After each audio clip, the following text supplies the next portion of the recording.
ফরিদপুর জেলা বাস মালিক গ্রুপের সভাপতি কামরুল ইসলাম সিদ্দিকীকে হত্যা চেষ্টার ঘটনায় রিপন শেখ ও সোহাগ হাওলাদারকে আটক করেছে পুলিশ।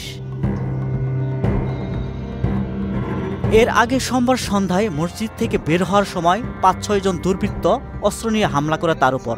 তখন তার চিৎকারে আশেপাশের লোকজন এগিয়ে আসলে দুর্বৃত্তদের ধারালো অস্ত্রের আঘাতে রেজাউল করিম সজল নামের এক লোক আহত হন। জেলা মডেল মসজিদের গেটে আমার উপর আক্রমণ করে ৪ জন থেকে ৫ জন ছিল। পিছন দিয়ে একজন আমার মুখে গলায় মাপলার দিয়ে পেঁচ দিয়ে ধরে, তখন এই মাপলার টাইনে ছুটাই আর লোকদের চিৎকার করি যে আমার উপর আক্রমণ করছে। তখন ৩-৪ জন আমার এসে ঘিরে ধরে, তখন মুসল্লিরা এসে চাপাচাপি করে বরাবর আমি ছুটে এসে দৌড়ে চলে এসে একজনকে হাতে নাতে ধরে ফেলাই দেয়। তাকে কোতোয়ালি থানায় সোপর্দ করা হয়েছে।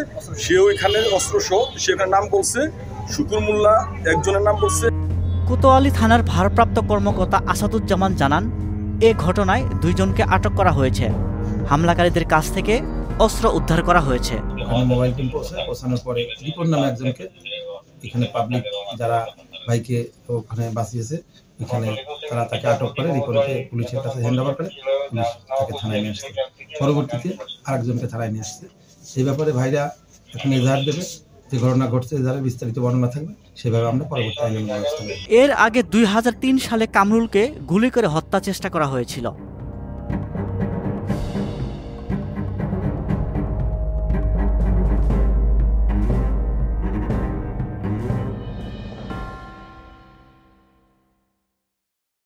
মিলিয়ন অফার ওয়ালটন ফ্রিজ কিনে পেতে পারেন ২০ লক্ষ টাকা, রয়েছে কোটি কোটি টাকার নিশ্চিত উপহার।